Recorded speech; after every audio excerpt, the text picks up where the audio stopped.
Cuando el jet privado tocó tierra en silencio, nadie en la mansión supo que el hombre más rico de la ciudad venía en camino. El personal seguía con su rutina, la música suave sonaba en los pasillos, y la casa olía a flores frescas, como si todo estuviera perfecto. Pero no lo estaba. Héctor Valdivia, multimillonario y dueño de medio mundo, no avisó, no llamó, no mandó escoltas. Solo una decisión fría en su pecho: hoy voy a ver con mis propios ojos si mi hija está bien. Desde la muerte de su esposa, Héctor había vivido con una culpa pesada. Trabajaba de madrugada, viajaba sin parar, firmaba contratos, ganaba más, y se perdía lo único que importaba: a Alma, su hija de 12 años, frágil por fuera pero con una fuerza que nadie veía. Para darle estabilidad, Héctor se comprometió con Verónica, una mujer elegante, correcta, siempre sonriente ante cámaras, y demasiado perfecta. Esa mañana, Héctor cruzó la puerta principal con el abrigo aún puesto. Subió las escaleras sin hacer ruido, guiado por un sonido mínimo, un sollozo ahogado, como si alguien intentara llorar sin permiso. El pasillo estaba vacío. La luz entraba por las ventanas altas. Y entonces, desde el cuarto de estudio, Héctor escuchó una voz que no era la de su hija. Era una voz dulce, pero con veneno. Si vuelves a decirle algo a tu padre, te juro que nadie te creerá. Héctor se quedó inmóvil. El aire se le hizo hielo. Dio un paso, y otro, hasta quedar frente a la puerta entreabierta. Lo que vio allí dentro lo dejó sin sangre. Y lo peor, es que Alma lo miró como si él fuera el culpable de todo. Alma estaba sentada en el suelo, con la espalda pegada a la pared, y los brazos rodeando sus rodillas. Tenía los ojos rojos, pero no se permitía llorar fuerte. Frente a ella, Verónica sostenía una libreta y una sonrisa rígida, como si estuviera dando una clase. «Repítelo», dijo Verónica, despacio. «Soy una carga». Alma apretó los labios. Sus manos temblaban. En el escritorio había un vaso de agua con una pastilla disuelta, y al lado, una carta rota en pedazos pequeños. Héctor sintió que el corazón le golpeaba el pecho. Su primera reacción fue entrar y gritar, pero algo lo detuvo: la mirada de su hija. Alma no lo miró con alivio. Lo miró con miedo, como si el peligro no fuera Verónica, sino lo que Héctor podía hacer o no hacer. Héctor empujó la puerta. Verónica cambió de rostro en un segundo. Sus ojos se abrieron, su voz se volvió suave, maternal. «Amor, no sabía que habías llegado», dijo, caminando hacia él. Alma estaba un poco alterada. «Solo intento ayudarla a ser más fuerte». Héctor miró el vaso, la carta rota, y luego a su hija. Alma bajó la cabeza. «¿Qué está pasando aquí?», preguntó Héctor, con una calma que no sentía. Verónica suspiró, como si cargara con un peso inmenso. «Tu hija te extraña. Está celosa. Se inventa cosas. Yo he intentado hablar con ella, poner límites. Ya sabes, disciplina con cariño». Héctor tragó saliva. Su mente recordó imágenes de Verónica sonriendo en eventos, abrazando a Alma frente a periodistas, diciendo: «La adoro como si fuera mía». Todo parecía correcto, afuera, pero adentro, algo olía a mentira. Alma levantó un poco la mirada. Sus labios se movieron, pero no salió sonido. «Alma», dijo Héctor, acercándose. «Mírame. Dime la verdad». Verónica se puso entre ambos con un gesto natural, como quien protege. «No la presiones, Héctor. Se pone dramática. Además, no conviene que se acostumbre a interrumpirte con berrinches. Tú tienes responsabilidades». Esa frase le dolió a Héctor como un golpe. Porque era la frase que él había usado durante meses para justificar su ausencia: «Tengo responsabilidades». Alma, con voz apenas audible, susurró: «Papá, yo no soy mala». Héctor se arrodilló para estar a su altura. Vio una marca morada en su muñeca, escondida bajo una pulsera. «¿Quién te hizo eso?», preguntó, sin apartar la vista. Verónica se adelantó, riendo nerviosa. ¡Ay, eso! Se cae todo el tiempo. Es torpe. Deberías verla cuando corre. Pero Héctor ya no escuchaba la risa. Solo escuchaba el silencio de Alma, ese silencio que gritaba. La boda estaba a 3 semanas. En las revistas ya hablaban del cuento de hadas. El viudo millonario encuentra el amor, la nueva madre trae equilibrio, la niña sonríe en las fotos. Pero en la escuela, Alma había dejado de hablar. En casa, empezó a dormir con la luz prendida. Y cada vez que Héctor la llamaba desde otro país, ella decía lo mismo: estoy bien, papá. Siempre igual, siempre rápida, como si alguien estuviera escuchando. Y en ese momento, Héctor entendió el problema real. No era que Alma fuera difícil. Era que alguien la estaba rompiendo, dentro de su propia casa. Esa noche, Héctor no durmió. Se quedó sentado en la biblioteca con una lámpara pequeña, escuchando el silencio de la casa como si fuera un enemigo. Cada ruido le parecía una señal. Un paso, una puerta, un suspiro. Cuando fue a buscar a Alma, la encontró despierta, abrazando un osito viejo. No tienes que tener miedo, le prometió Héctor. Yo estoy aquí. Alma lo miró como se mira a alguien que llega tarde a un incendio. Papá, tú siempre dices eso, respondió, sin enojo, solo cansancio. Héctor sintió vergüenza. No por su dinero, no por su poder, por su ausencia. Al día siguiente, actuó como si nada ante Verónica. Sonrió en el desayuno, le preguntó por los planes de la boda, y fingió que no veía cómo Verónica apretaba el hombro de Alma al pasar, como una advertencia silenciosa. Héctor decidió observar. No gritar. No acusar sin pruebas. Además, Héctor notó detalles que antes ignoraba. Verónica había cambiado al personal antiguo porque no encajaba. Había quitado fotos de la madre de Alma con la excusa de sanar, y siempre hacía que Alma comiera sola cuando él viajaba. Era una guerra lenta, hecha de pequeñas crueldades. Porque si Verónica era capaz de hacerle daño a su hija, también era capaz de destruirla con una mentira. Ordenó instalar discretamente cámaras nuevas por seguridad. Pidió al jefe de seguridad que revisara registros, y llamó a la directora de la escuela de Alma con una excusa simple: quiero saber cómo va mi hija. La directora tardó en hablar, como si no supiera si era seguro hacerlo. Señor Valdivia, Alma ya no es la misma. Antes era brillante. Ahora llega con sueño, con hambre, a veces sin tarea. Y cuando le preguntamos, solo dice que no quiere problemas. Héctor colgó con la garganta cerrada. En su pecho crecía una rabia que no sabía controlar. Esa tarde, Alma estaba en el jardín. Verónica se acercó con una bandeja y un vaso de jugo. Tómalo, ordenó, con voz dulce. Alma miró a Héctor de reojo. Sus dedos temblaron antes de tocar el vaso. Héctor se adelantó. Yo lo probaré, dijo, tomando el vaso. Verónica se congeló un instante, apenas un parpadeo. Luego soltó una risa. ¡Ay, Héctor! ¡Qué exagerado! Es solo jugo. Héctor olió el líquido.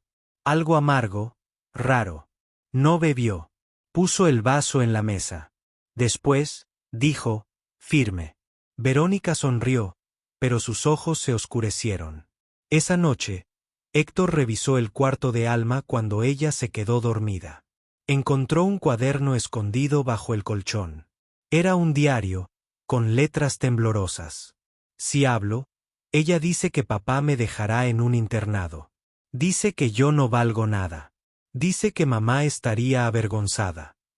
Héctor cerró el cuaderno y sintió que se le rompía algo adentro. En ese momento sonó un mensaje en su teléfono. Era del jefe de seguridad. Señor, hay algo raro en las cuentas. Alguien ha estado moviendo dinero desde la fundación de su esposa. Héctor levantó la mirada hacia el pasillo oscuro. Y entendió que el dolor de Alma no era el único objetivo de Verónica. Había un plan, y recién estaba mostrando sus dientes. 2 días después, Héctor recibió el informe interno. Los movimientos de dinero no eran errores. Alguien había usado firmas digitales, contraseñas y permisos que solo Verónica conocía. Y no era poca cosa. Era la fundación que llevaba el nombre de su esposa, el lugar donde Héctor sentía que todavía podía hacer algo bueno. Pero el verdadero golpe no vino de los números. Vino de un sobrebeis que el jefe de seguridad encontró en una caja fuerte pequeña, escondida detrás de ropa en el vestidor de Verónica. Dentro había papeles médicos, copias de un testamento antiguo y una carta firmada por un abogado. Héctor leyó con manos temblorosas. La carta decía, en palabras frías: en caso de matrimonio, la señora Verónica Rivas tendrá acceso administrativo a ciertos bienes hasta que la menor cumpla 18 años. Esto es una trampa, murmuró Héctor. Esa noche, activó las cámaras nuevas. No quería mirar, pero tenía que hacerlo. En la pantalla, vio a Verónica entrar al cuarto de Alma cuando creía que todos dormían. Llevaba el mismo vaso de jugo. Bebe, susurró. Así duermes y no molestas. Alma negó con la cabeza. Verónica apretó su mandíbula y le tomó la muñeca con fuerza. Tú no mandas aquí. Tu padre está ocupado. Y cuando yo sea su esposa, esto será mío. La casa. La fundación. Todo.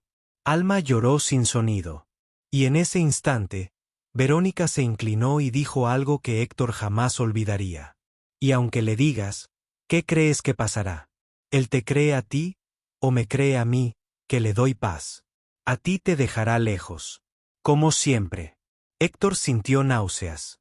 Quiso correr, pero se obligó a seguir mirando, como si cada segundo fuera una prueba necesaria para salvar a su hija. Entonces ocurrió lo inesperado. Alma, con voz rota, dijo: «Mamá, no me hubiera dejado». Verónica se rió, corta, cruel. Tu mamá no te dejó. Te cambiaron. No eres su hija de verdad. Eres un error caro, eso eres. Héctor se levantó de golpe. La sangre le zumbaba en los oídos. Te cambiaron. El jefe de seguridad lo miró pálido. Señor, ¿su hija no es? Héctor no respondió. Se quedó mirando la pantalla, mientras Verónica salía del cuarto y se acomodaba el cabello como si nada. En la madrugada, Héctor abrió una carpeta vieja que no tocaba desde el hospital. Encontró el brazalete de nacimiento de Alma, una foto borrosa, y un nombre de enfermera que nunca investigó.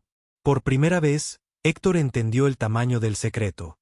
Alguien había metido una duda en el corazón de Alma para destruirla desde adentro, y para que Héctor no reaccionara por miedo a perderlo todo. Con la respiración pesada, Héctor tomó el teléfono y marcó un número. Quiero una prueba de ADN hoy, dijo. Y quiero saber quién es Verónica en realidad. Y mientras hablaba, en la pantalla, Verónica sacaba de un cajón otra cosa. Un pequeño frasco con pastillas, y un papel donde se leía, dosis para niños. Era la prueba final. Al amanecer, Héctor ya tenía el laboratorio listo en casa. No quería esperar. No quería que Verónica sospechara y huyera. Alma entró a la sala con pijama y el cabello revuelto. Sus ojos estaban apagados. ¿Hice algo malo?, preguntó. Héctor se agachó frente a ella y le tomó las manos con cuidado, como si fueran de vidrio. No, mi vida. Lo malo fue que te dejaron sola. Y eso sí fue culpa mía. Alma tragó saliva. Una lágrima le cayó sin permiso. La enfermera tomó las muestras.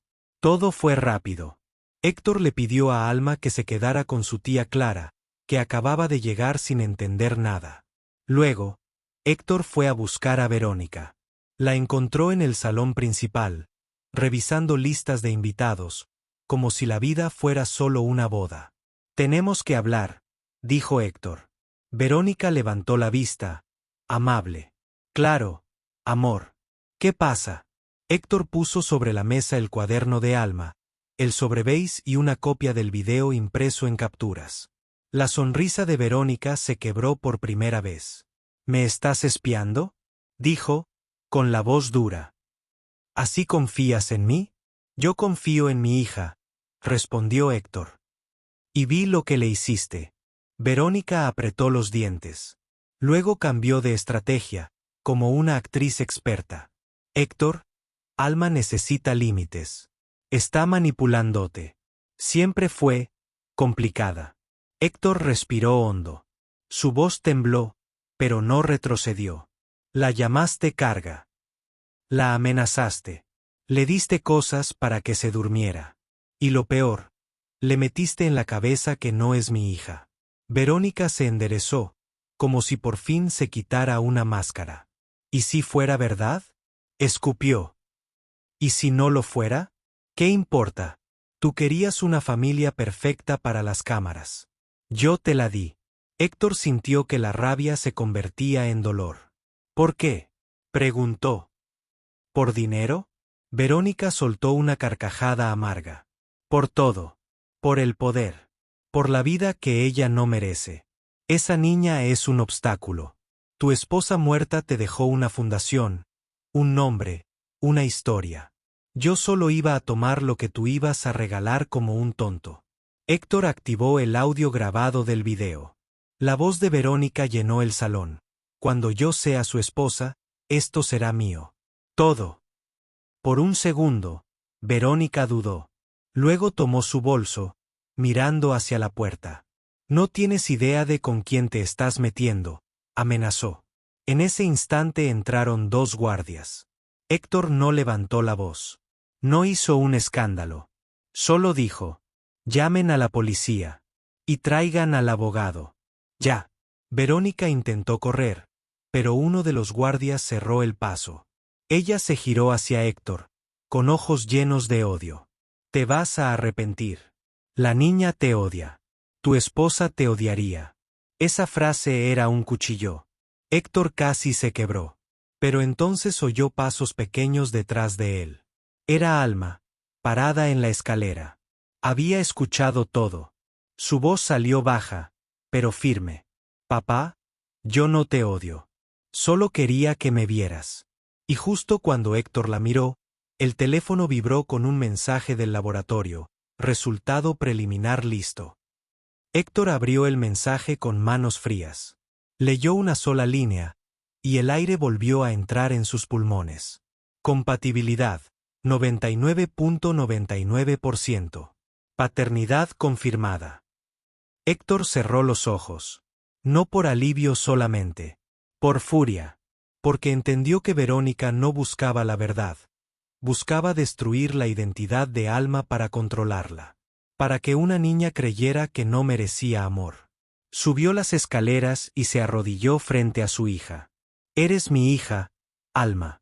Eres lo mejor que me dejó tu mamá. Y nadie te va a volver a decir lo contrario. Alma tembló, como si esa frase fuera un abrigo después de años de frío. Yo pensé que, si no era tuya, me ibas a dejar, confesó, con la voz rota. Héctor la abrazó fuerte, sin miedo a llorar. Te dejé cuando me escondí en el trabajo, dijo. Y eso no lo vuelvo a hacer. Abajo, la policía se llevaba a Verónica. Ella gritaba que era una injusticia, que Héctor estaba loco, que Alma era una mentirosa. Pero ya no importaba. La máscara había caído. Los guardias entregaron el frasco de pastillas y los papeles del testamento manipulados. El abogado confirmó que Verónica había intentado cambiar cláusulas usando accesos indebidos. Una semana después, Héctor canceló la boda públicamente. Los titulares cambiaron. Ya no era un cuento de hadas, era un escándalo. Pero Héctor aceptó la vergüenza. Porque por primera vez, eligió proteger a su hija antes que su imagen. También hizo algo más. Reabrió la fundación con un nuevo propósito. Ayuda para niños que sufren abuso en silencio. Puso terapia para Alma, y regresó fotos de su madre a cada rincón de la casa. No para vivir en el pasado, sino para honrarlo. Alma volvió a sonreír, pero no era una sonrisa de foto. Era una sonrisa lenta, real. A veces todavía despertaba de noche, y Héctor iba a su cuarto, se sentaba a su lado y le decía: «Estoy aquí». Y esta vez es verdad. Clara, la tía, fue clave en ese nuevo comienzo. Ella le recordó a Héctor algo simple: la culpa sirve solo si te mueve a cambiar. Héctor empezó a llevar a Alma a la escuela, a escuchar sus historias pequeñas, a cocinar con ella los domingos aunque la cocina quedara hecha un desastre. En terapia, Alma aprendió a poner nombre a lo que vivió: miedo, control, humillación. Y Héctor aprendió a pedir perdón sin excusas. Un día, Alma le dijo algo que lo dejó sin respuesta: papá, yo no quería tu dinero, yo solo quería tu mano cuando me daba miedo. Meses después, Alma le entregó el cuaderno que antes escondía. Ya no lo necesito para guardar miedo, dijo. Ahora puedo hablar. Héctor miró las páginas y entendió la lección que el dinero nunca le enseñó. La presencia vale más que cualquier fortuna, y el silencio de un niño casi siempre es un grito. Porque el verdadero rico no es quien tiene más, sino quien ama mejor. Y ahora, mientras tú escuchas esta historia, queda una pregunta que duele, pero salva. Si alguien a tu lado está sonriendo por fuera, ¿te estás tomando el tiempo de mirar lo que está sufriendo por dentro?